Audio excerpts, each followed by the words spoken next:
आपले प्रतिनिधी ज्ञानेश्वर पवार आपल्यासोबत जोडले गेले आहेत। ज्ञानेश्वर, काय सांगाल? नागपूर महाराष्ट्राची उपराजधानी आणि इथे सुद्धा अतिशय महत्त्वाची अशी लढत होती। केंद्रीय मंत्री राहिलेले नितीन गडकरी निवडणुकीच्या रिंगणामध्ये आहेत आणि अशात आज निकाल आहेत। कसं चित्र तुम्हाला सध्या दिसतंय?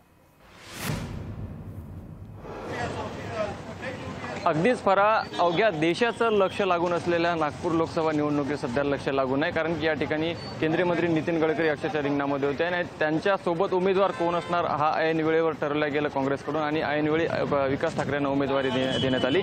मात्र विकास ठाकरे विरुद्ध नितीन गडकरी ही चुरस जी आहे ती अत्यंत चुरशीची लढत झाली अशी म्हणावे लागेल। अगदी काटेकी टक्कर असं चित्र सध्याला नागपूरमध्ये पाहायला मिळत आहे। आता काही वेळामध्येच जे आहे ते मतमोजणी प्रक्रियेला सुरुवात होणार आहे, त्यामुळे नेमकं नागपूरच्या नागपूरकरांच्या मनातील खासदार कोण हे चित्र थोड्या वेळातच स्पष्ट होईल। मात्र एकूणच जर पाहिलं तर सुरुवातीपासूनच नितीन गडकरी जे आहेत ते जवळपास 5 लाखाच्या मताधिक्याने निवडून येण्याचा दावा त्यांनी केला होता। मात्र एकूणच सध्याची परिस्थिती जर बघितली तर विकास ठाकरे यांनी जे आहे ते चुरशीची लढत जी आहे ती नितीन गडकरी यांना दिली।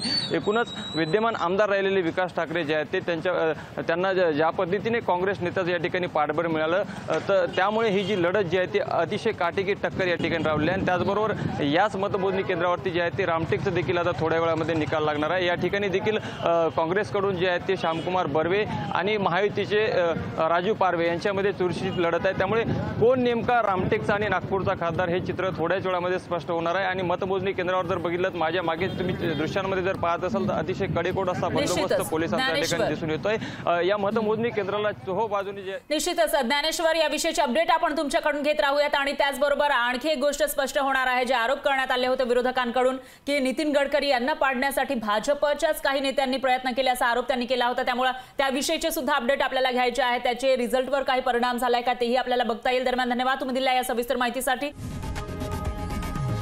लोकशाही मराठी ऐका, पहा, जागरूक रहा।